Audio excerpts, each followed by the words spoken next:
Hello and welcome to the Tech Lunch Podcast, where we encourage our listeners to learn something new about tech every week. This can range from learning about new and exciting applications to the advancements in coding and technology. If you are always learning, you will always be a step above the rest. Take the time during lunch or during a break to listen and learn, kind of like a lunch and learn, but for the ears. This podcast will open the listener's ears to new and exciting technologies they may have not been privy to in the past. These topics will range from manufacturing technologies to data collection technologies and everything in between. Hello, I'm Nick. Hey, I'm John. Hey, I'm Ed. And this week we're gonna stick with our 3D printing topic, and we're gonna kind of continue down the path of how you go from a beginner where you just bought your printer to where you've kind of bought some software and some hardware and stuff like that to go along with it, new computer or whatnot to play with your slicers. But now we're kind of getting into where the rubber meets the road, I guess you could say, where we start thinking about where do I go from here if I make a mistake and stuff like that. How do I improve the quality of the topic of the printer? And this week we're going to kind of focus on 3D printing quality and how we can go from a failed print to a good print and then an even better print and then a better print after that, I guess you could say. John, when we're thinking about the quality of a 3D printer, where you go from what is considered a failed print if things aren't kind of in line to what you want to a successful print. Right. What do you kind of think about when we're thinking about that? Right. Yeah. So for me, when I think quality, I'm looking for certain characteristics of the final product. Also looking at how that plastic or whatever filament you ended up using, how it ended up laying down. That's kind of a different topic. But I'm looking at, am I getting layer shifts? Can I very clearly tell that this layer has shifted a millimeter, or even smaller than that, or maybe even bigger than that? Do I have under extrusion? Do I have over extrusion? Is there holes or gaps in my my structure? Is it rigid? Is it are all my pieces structurally what they're supposed to be, dimensionally accurate? I'm thinking quality on those sides. And then when we get into, first off, you're going to need to print it. So first off, you're going to need to try it. Give it a try and see what you got, because you won't know where to go if you don't know where you need to start. Right. So that's step one is, honestly, I suggest smaller prints. Benchy is a great example. And there's a reason Benchy is the benchmark, because it has your overhangs, it's got your gaps, your holes. So if I'm printing something and 5 inches up, I need to put a hole for a screw or something like that. What if that screw hole is not circular and I can't fit my screw in there anymore? That to me would equate to a failed print. To me, it then becomes the thought process of, am I slicing it right? Not necessarily the printer, because the printer's going to do what you ask it to. It's only as good as the operator at this point, unless you've integrated, you've leveraged any MQTT, any MES system or anything reporting back to you so that you can or so that it can learn itself and how to address those things. So for me, I think immediately into, let me get this Benchy printed. Or if it's not a Benchy and I can't even get that first layer down, you take it step, just let me print a single layer. And then from there, you can actually see your under extrusion with if those lines are connecting, or if that layer is fully fusing. You can see if your bed is not level, which honestly that's probably your problem. You can see, is the filament getting to temperature? So that's when, or is it getting too hot? So to me, when I think quality in those things, I get back to what we talked about in the past couple weeks is what is your test print? Where did you start? What is your benchmark? Mm-hmm. And honestly, I think that kind of thought process goes through, the OT side as well as even the IT side is like, okay, well, let's compare against something that's already done or already working. Now, of course, that limits you in some of your innovation, but you need to start walking before you can run.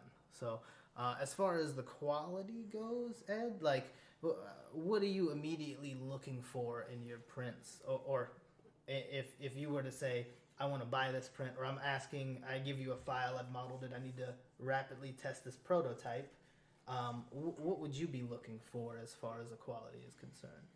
I guess for me, the first thing would be scale and resolution. What resolution am I capable of achieving, and what scale does that resolution need to be at? What material can facilitate those two things? So, for example, if I need to print something that has to be to scale, maybe not have the same strength as steel, but be able to be put in place so that I can see if that item or that thing or that widget that I made will fit there, so that I can determine if it's possible of replacing that thing or not, would be something I would consider. But I think one of the biggest things for me is first, like you said, if you're playing with it, you have to figure out your parameters. What parameters give me what? Mm-hmm. What is the limitations of my printer? Mm-hmm.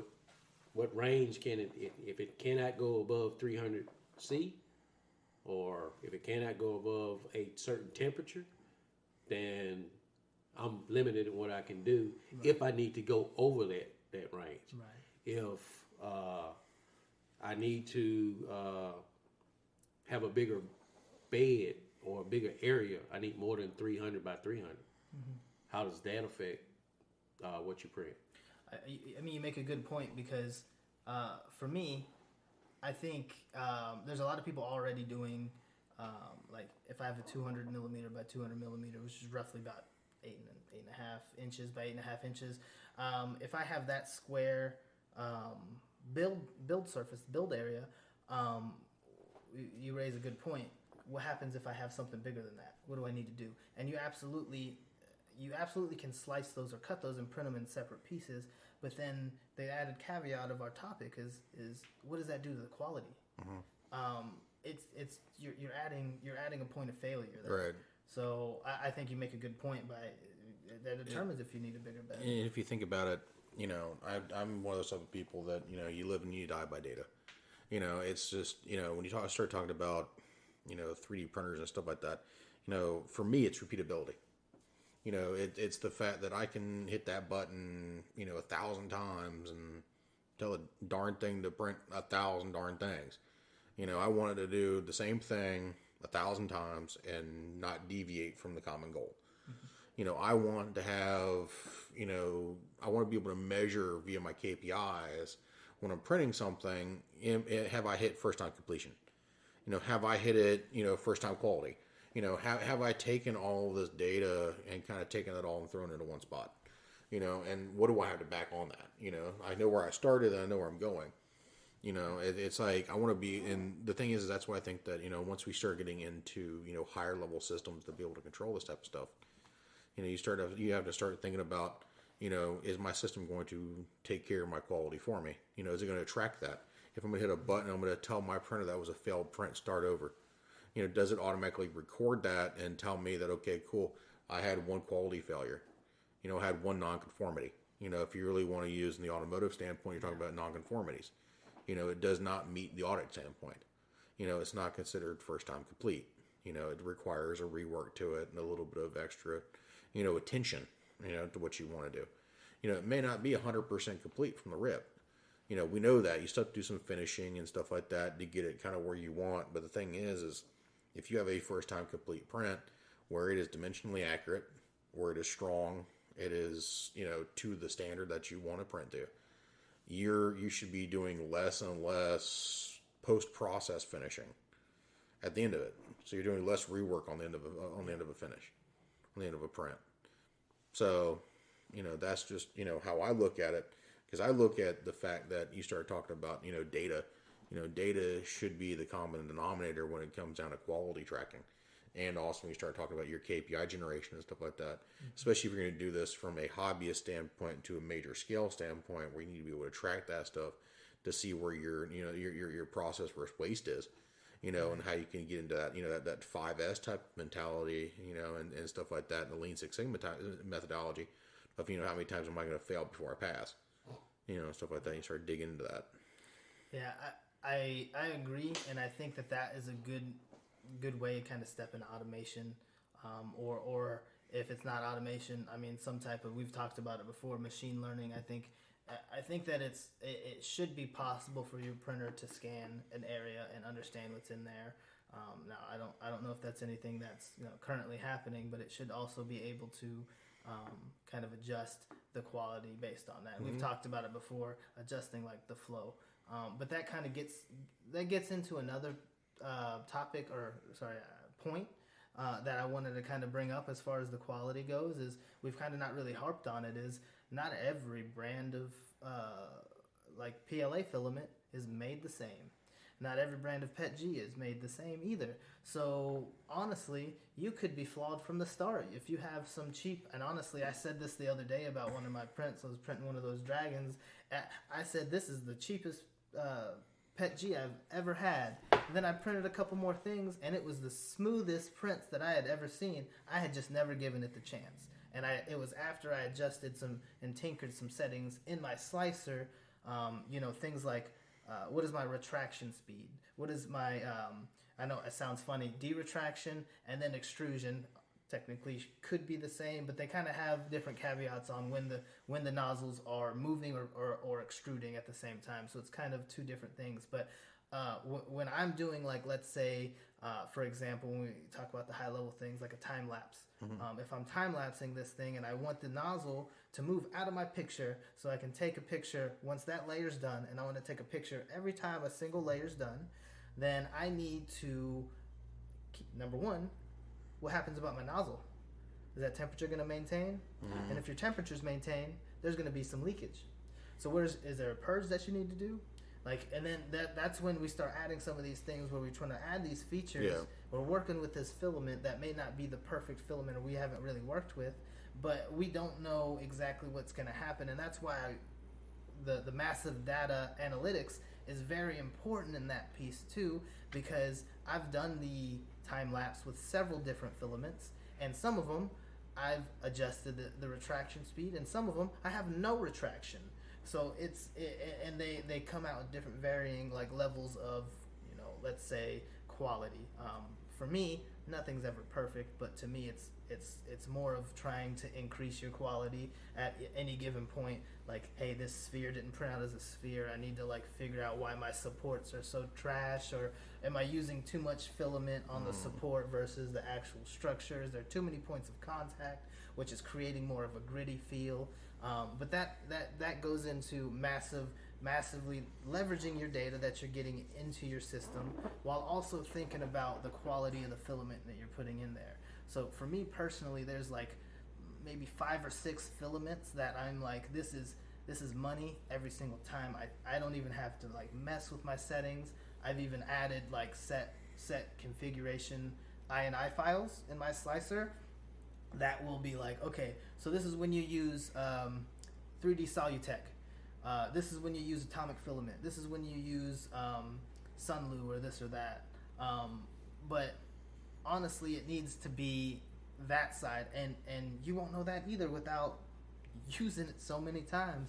But when it gets into that, it's definitely where you can judge not only the quality as far as the appearance, mm-hmm. but the quality as far as is it dimensionally accurate? Is my infill, is it fully filling this? Is it doing the 20% I wanted? Is it doing the 10% I wanted? And is that structurally sound? If I finished a print at 5% infill and the sidewall cracks, you know exactly, maybe I should do 10. But you won't know that until you get in there and get your hands dirty and kind of roll around in it.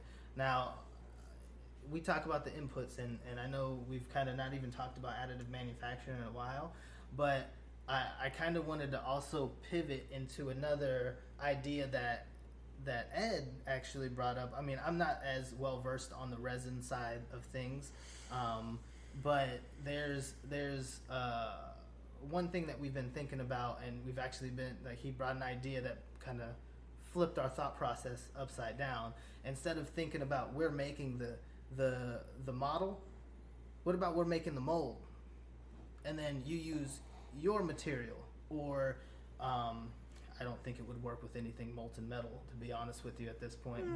But who says we can't get there, right? You already print with metal anyway, yeah, so exactly. as long as one metal can withstand the heat, the other one can. So Yeah. you could take that model and make a clay model, No. and then the Yeah. clay model you could take and pour the molten Yeah. metal into. That's normally what they do with castings. Okay. You talking about like removable casting and stuff like that? So Where basically you pour it in and it balls out the old stuff. Yeah, basically, like with wax, you can do it with wax, or you can do it with, so wax would be a lower temperature material, and say like molten aluminum would be with sand or something like that that can absorb some of the heat, but it would fill the cavities, and then you just break the sand as it solidifies, and then you get the molten metal. That's normally how they do. But And that clay mold or that sand mold that's a one-time use. But Yeah. then you could still reuse your resin mold to remake that mold. Yeah. So like for me, one of the biggest reasons that I do some of my upgrades is I want to print the material that's going to be more durable as well. Your nylons, ABS, like things like that. That's what I'm going towards, the carbon fiber PETGs. And some of these other materials that we've talked about that are more either abrasive or have just ridiculously high temperatures of like melting points. That's what I'm building towards, and to me that's also quality. I mean, correct me if I'm wrong, but a lot of the pieces or parts that are kind of distributed is mostly nylon. If it's like working pieces, like your pry bits or anything like that. And how many of those things do you feel like you use on a daily basis in maintenance? How many do you see those things like flying around? Yeah. I see them laying around in everybody's toolkit, and it's Nylon a useful, bearings. useful utility tool. But we can kind of pivot from not just thinking about your quality prints too, to thinking about how you can increase the quality of anything that you're doing, as far as like I can make a speed square that'll, hopefully your dimensions are accurate and you've done those other tests, but you can make a speed square level, you measure your stuff, make your table. I'll tell you one thing: if it's not dimensionally accurate, house will be crooked. Yeah. So there could be a possible cause and effect. Our house was crooked when we started. Well, it depends on what state you're in. Yeah, And how many earthquakes you get while you're in the middle of building it, then damn thing's gonna start right. Hell, well nowadays we'll just 3D print the darn thing. Exactly. You just like thought, But the house may be crooked. The roof may be kind of cockeyed, right? but You just created like a framing whole square. new thought process, is like impact readiness too of these things, because they're 3D printing the houses. So depending on where you're printing, if I'm 3D printing a house and I wanted the quality to withstand an earthquake, there you go. There's Seismic quality right sensors there. and stuff like that. Or a concrete. tornado. Like that's a thing too. Like that's all quality kind of rules a lot of things, because like for me, I wouldn't want to make something for somebody if I wouldn't accept that. If you think about it, it's like the squishy filament. Yeah. TPU, that's considered impact rated. You think about it, that's able to take an impact. Yeah. You can use that as what is it, the foam, the square foam. Remember those, the hollow square foam? They look like lines, like they look like a T. So there are a bunch of boxes. It's the square foam. You can print that with TPU and use that as packing material for something you're getting ready to ship. Oh yeah, I get. Kind of looks like. It's what is the accordion foam or something? It kind of looks like the soundproofing foam. But it's like empty hollow squares. Yeah. But if you think about it, you can use that. If you print a sheet of that on a 3D printer, you can wrap that in your print, that before you ship to somebody, you keep the quality the same when you're printing it. Yeah. However, that's still impact resistant. Yeah. Because it's got a reflex to it. Right. You're right. Yeah, and it's a bit. and it melts at a bit higher temperature too. So TPU is kind of the problem child, I would say, though, for me, because it adds some caveats to my print that I never really had to deal with before. Stickiness. Oh, it was stuck to everything, and elasticity. It was even when I pulled it out of, it was Overture, I think was the brand I got, and I've never tried TPU before. This is my first shot at it. It was like a string. It wasn't like a set, like a firm, rigid filament. It was stretch. I could actually pull it, and it was strange to me because in my mind, if you're using an extruder, which is a gear that will kind of has teeth, that the gear has teeth and kind of grabs the filament and pulls it through, how are you pulling this TPU? You're just stretching it to me. Honestly, it took a little bit of tinkering and loosening up some things, but it ended up working. It's painful. It's painful, but like TPU is a wonderful substance, like wonderful filament to use for the printer, because like even my brother Jason, he's got him as like gaskets in his project car, the S14. He's got it's on the radiator, just holding it in place. It's not an actual moving part, but it's absorbing that impact. Yeah. So when you have to be cheap, buy a 3D printer. Yeah. Darn thing for everything. Yeah, certainly. 3D print a car if I could. Now I'll tell you one thing about start seeing people walk around with like 3D printed helmets. I'm gonna start looking at you kind of funny. They're going to space. Yeah, SpaceX. SpaceX is making them already. But I don't really think at that point you really need to be worried about impact rating. If there's impact, it's there to hold in the oxygen. I don't think you're making it anymore. Impact rated. Maybe not so much. You actually raise a good point too. When you said it needs to hold the oxygen. What about vacuum? The integrity of, if you have a closed system, can you vacuum seal it? Yeah, like a vacuum form. Honestly, that's something that I haven't tried, and now I want to, because I want to know, like, at what point is that pressure too strong where it's going to implode or like right. It's like collapse on itself. we were talking about it earlier. And Eddie might be able to think about this one for a minute. If you 3D printed your forms and stuff like that, you start doing vacuum forming. Yeah. Vacuum forming with resin, to pull the air bubbles out, prevent any type of, heat resistance, I guess you could say.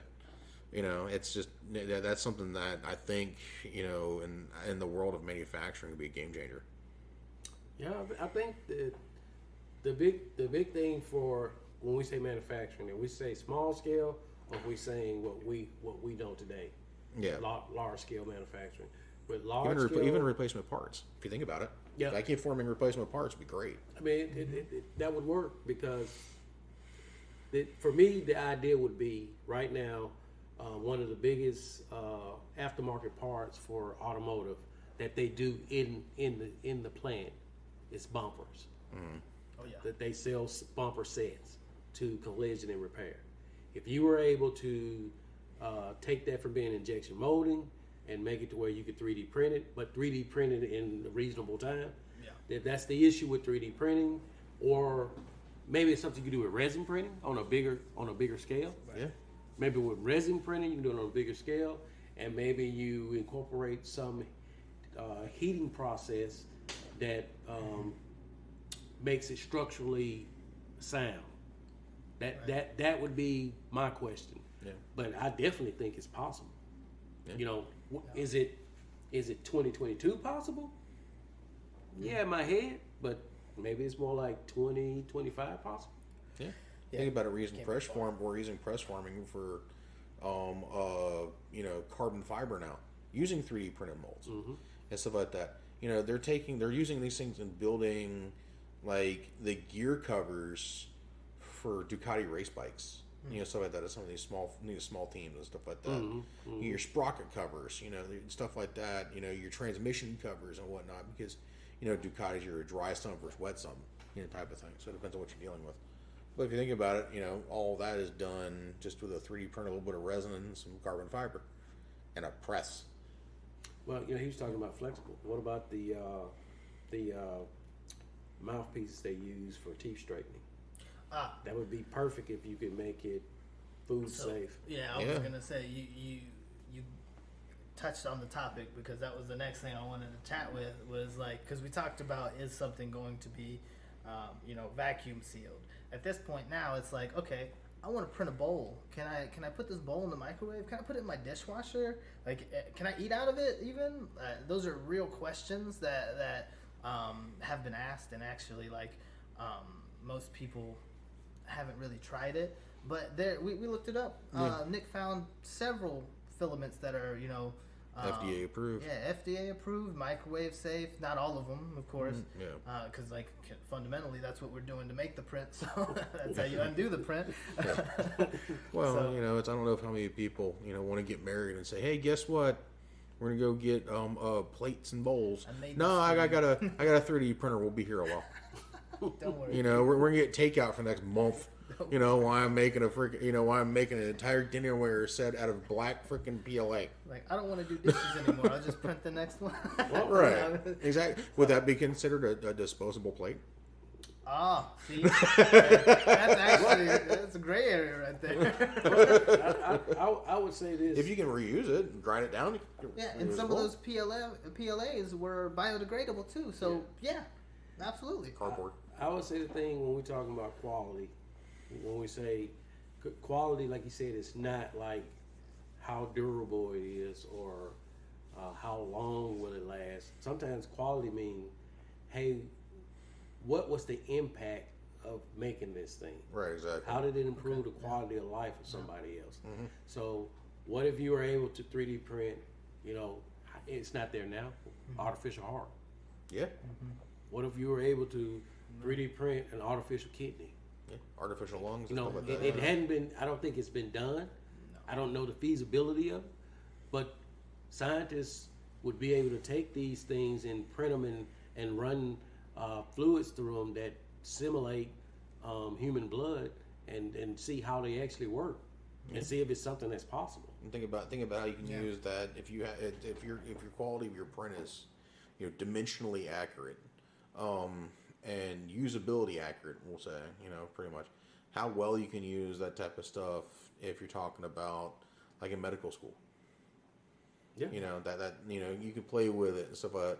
Hell, if you use TPU, you can actually, sew it back together. Yeah. It'll give you that ability, and whatnot. But, if you start thinking about it, if you start doing that, then you start getting like the engineering standpoint. If the quality of a bridge print is correct, I can test my shear forces and my load forces well before I build the thing on, over a canyon, and next thing you know it, the latest, Pinto goes through and falls through. It'll tell me ahead of time, well before that, if it'll hold the 5 pounds. It's, I don't need somebody with a smart for two driving through there, falling through the bridge, when I could print it and throw it between 2 blocks and freaking test it that way. It's true. With a couple weights on it. Yeah.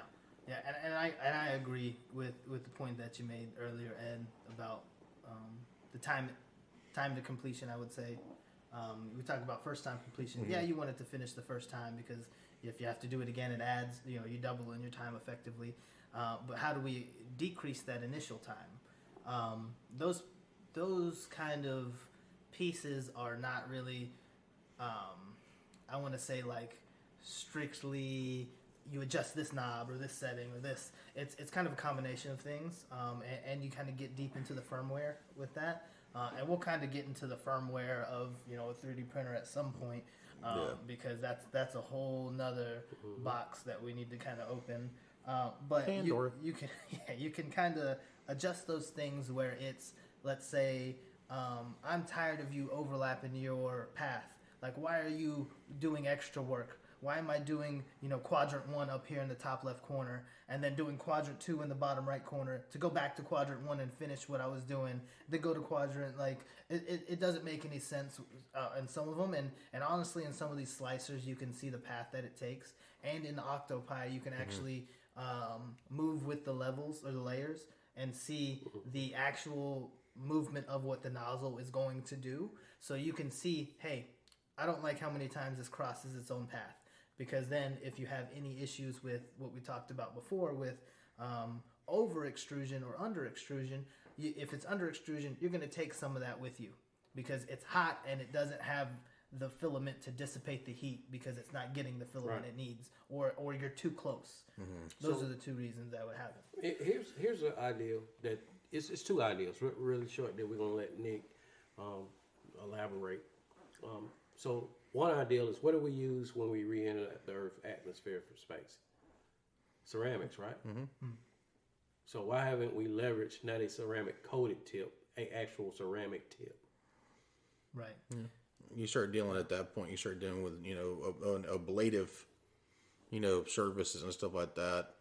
If you think about it, it's like we just recently saw Boeing, the Dreamliner, come back from the International Space Station after the OF2 flight.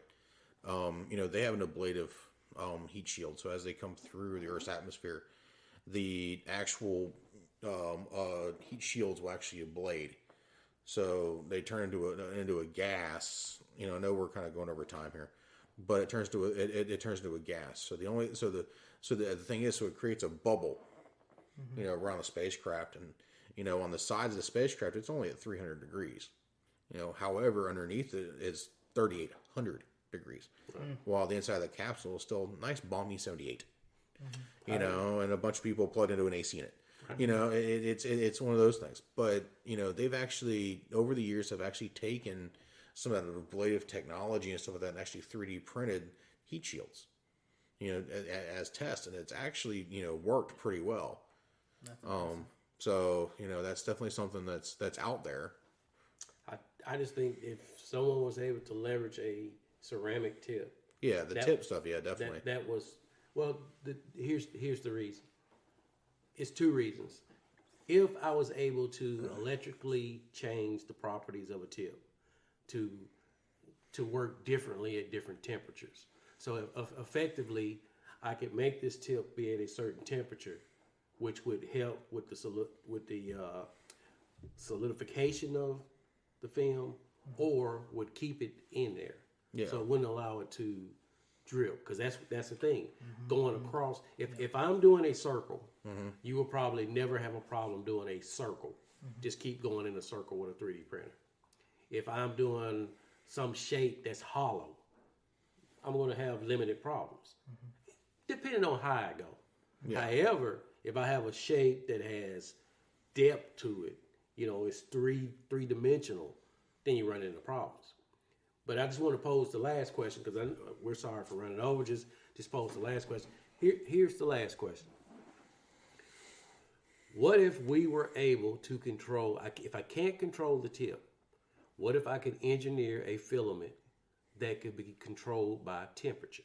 And what I mean by temperature, it responds to different temperatures in different ways in the way that it liquefies.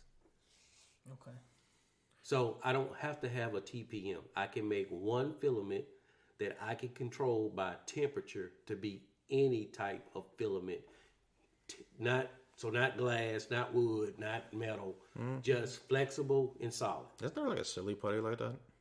Or back to the cornstarch. You need to make a new cornstarch. Back to the cornstarch. Both solid and a liquid. Fluid. Non-Newtonian fluid is pretty much what you're looking for, and it's something that they get a silly putty like that too. Yeah, behaves in two different phases of matter. There's filament that's color changing with temperature. There's filaments that glow in the dark already, so they're already doing and playing with some of those things. I think that would probably be one of the biggest innovations in 3D printing if that were to come about. So honestly, maybe somebody listening has that. I'd be open and listening. a filament controlled by current. Oh yeah, there you go. Yeah. No, actually, you bring up a good point, and I don't want to continue too much further because there was one filament I was looking at the other day that is conductive. Yep. And you can print your circuitry with it. So that's something that I don't really. So I make a heat coil with it.